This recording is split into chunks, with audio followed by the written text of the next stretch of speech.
So the Freudian unconscious now is seen as part of the greater automatic self, consisting only of what we've repressed due to emotional conflict, feelings that are unacceptable to the conscious self. There's another subsection of the automatic self, which I call the assumptive world. The assumptive world includes our most basic beliefs, conscious and unconscious, about how the world works and the particular lenses we see the world through. It's the givens we were born with, our race, our class, our gender, our nationality, and how they bias our point of view. It's much of what we absorbed unconsciously from our parents and our childhood interactions, such as attitudes toward learning, problem solving, our own competence and expectations for ourselves, compassion and competition, control and freedom, generosity and self-centeredness. None of us can really view the world with perfect objectivity, though each of us tends to think we're more objective than the next guy. These perceptions about the world that we have learned from the cradle on up all distort reality to some extent. So everyone's assumptive world is unique, and some fit reality better than others. Left over, outside the Freudian unconscious and the assumptive world, are very fundamental things about ourselves, our learning styles, much of our personality, our automatic responses to familiar situations, the skills we've learned that we no longer have to think about, like walking and talking. The automatic self, all of its parts, is like a well-programmed computer, able to do many tasks at the same time with little effort.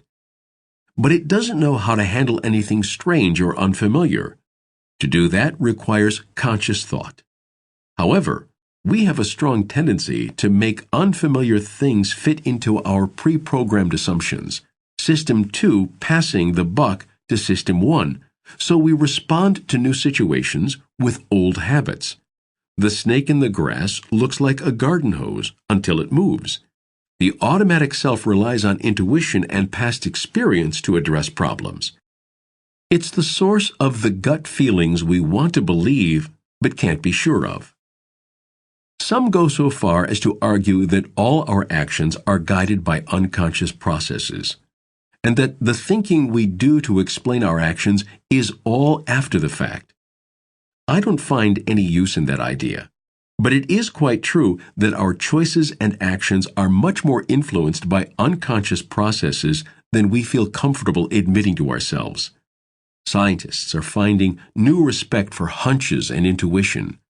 Unconscious knowledge may at times be more accurate than our complex emotional rational consciousness. People are forever getting involved with and hurt by others when they were aware from the start of a gut feeling of danger or risk at the moment they met.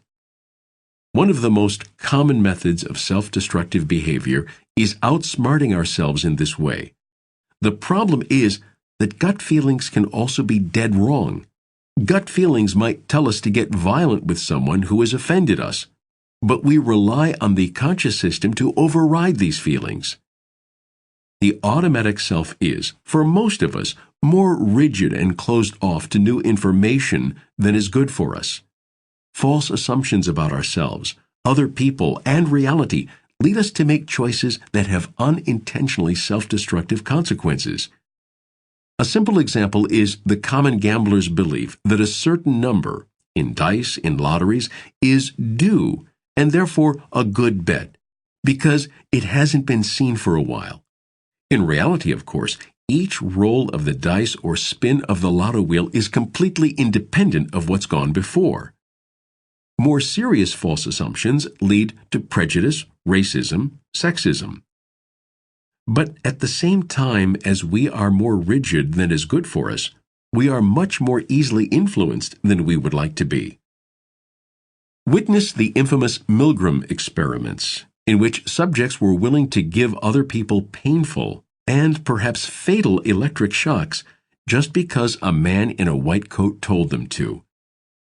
The automatic self is also influenced by motives and desires that remain out of sight of consciousness. A principal one is the maintenance of self-esteem. We tend to assume that our hearts are pure, that we usually do the right thing, that we're better than average in almost every way you can imagine. Of course, this is statistically impossible. It's just a comforting delusion.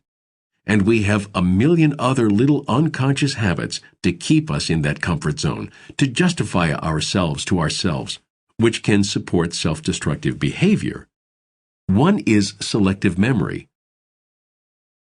We are all more likely to remember times when we do right and forget times when we do wrong. So we have trouble learning from experience. Finally, there still remains the Freudian unconscious, the repository of the repressed, the hidden truths about ourselves we don't want to face, the use of defenses like denial to help us not see uncomfortable reality.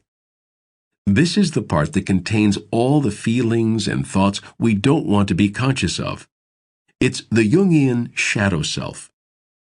In this way, the feelings we repress, fear, anger, guilt, shame, and others, can have pervasive effects throughout the automatic self. That repression distorts how we see reality and influences our feelings and our behavior in ways we can't begin to see. When we don't face a reality that will eventually hurt us, that is by definition self-destructive behavior. And repression rarely works perfectly, so the feelings we're trying to stuff can leak out and affect our actions unintentionally. When we overuse our defenses, we become brittle. We don't feel our feelings, and we go through life pretending to be someone else. We develop a personality that interferes with acquiring some of our basic needs for love, acceptance, success, a sense of meaning. As a psychodynamic therapist, I know this part of the unconscious pretty well. I see it at work in my patients all the time, and in myself as well. When our feelings are in conflict with each other or are unacceptable to us, we use defense mechanisms like denial and rationalization to put them into the unconscious part of our minds. Our pride might not let us be aware of feelings of jealousy. Our conscience might suppress sexual attraction to someone other than our partner, and it could be dangerous to fully experience our anger at authority figures. The Freudian unconscious consists of memories and feelings like these that are not accessible to us but still exert a powerful influence. These memories and emotions pop up in dreams and daydreams, anxiety attacks and depressed moods, sometimes in a deep reverie. And they result in self-destructive behavior because these troublesome emotions are still active within us, even when we're not aware. Yet our emotions are central to our experience. We try to seek happiness and avoid pain. Anger, joy, pain, sexual attraction, sadness, jealousy, satisfaction, and so many others are wired in responses to what life dishes out. In this way, they are vital information about our world. They tell us about our values and ethics. We feel what is right or wrong, good or bad, and then the conscious self explains to us why we feel that way. When we're confronted with a moral choice, we should pay special attention to our feelings, because if we think too much, our defenses go to work. We can rationalize doing the easy, convenient thing instead of the right thing. Emotions in themselves are absolutely value-free. They are reflexes, like salivating when hungry, or pulling your hand away from a hot iron. The point is that although we have control over how we express emotions, we've been taught that we shouldn't even feel some feelings, an almost impossible task. Emotions are hardwired, instinctual responses to stimuli, chemical events in your brain, reactions we share with higher animals, joy, pride, sadness, anger, desire, shame, excitement, guilt. At least, we see animals behaving in these ways. We don't know what their inner experience is. Our emotions arise in the automatic self and may or may not come into consciousness. Even if not conscious, they affect our behavior. In the psych lab, subjects primed to think about elderly people walk more slowly after the experiment. Those primed with anger-laden words are ruder to the experimenter. Those primed to think about money are more selfish. In everyday life, it's a common experience to snap at someone and only then realize we're cranky. But we keep trying to pretend we don't feel all those things that are unacceptable to us, with self-destructive consequences. Chapter 2. The Autodestruct Mechanism. The automatic self has learned many habits below our awareness that can incidentally lead to unintended negative consequences for us. I use the word incidentally because here, unlike in the chapters yet to come, there is no hidden motive like anger or self-hate at work. Much of this automatic behavior serves the purpose of keeping us comfortable, supporting our self-esteem, and not challenging our basic assumptions about life. But it can end up hurting us. This is the automatic self at work without conscious control. As we've said, the automatic self is usually very reliable. We're constantly making decisions beneath the level of awareness, most of which work out well enough for us. But the automatic self can often be mistaken because of lack of knowledge, prejudice, bad logic, social influence, faulty assumptions, and a host of other factors. Those mistakes do not necessarily lead to self-destructive consequences, but when they do, and when it's repeated, we have the kind of mistakes we can learn from, if only we pay attention. If there is any kind of self-blame that should be attached to this kind of behavior, it has to do with mental laziness and sloppy thinking.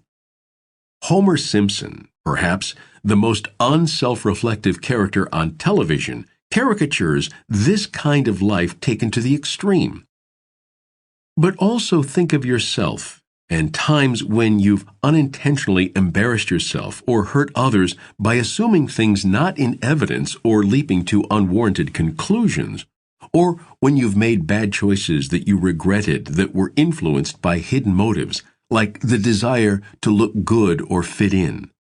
The basic assumption here is, I know what I'm doing, and results to the contrary are not my fault.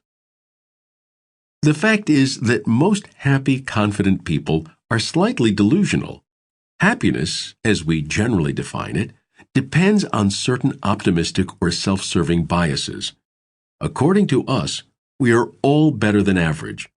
We're more honest, more ethical, and more impartial, and our motivations are more pure than most people's. We're better drivers than most, and we handle our liquor better too. We believe that our weaknesses are very common, just part of being human, or else are essentially trivial. Our strengths, on the other hand, are unique and valuable. We believe we will live about 10 years longer than the statistical average for our age. Unless you're really depressed, you think that the good things in your life are due to your own wonderful self, while the bad things are just bad luck. We think that successes reflect our innate talents, while failures are due to outside circumstances.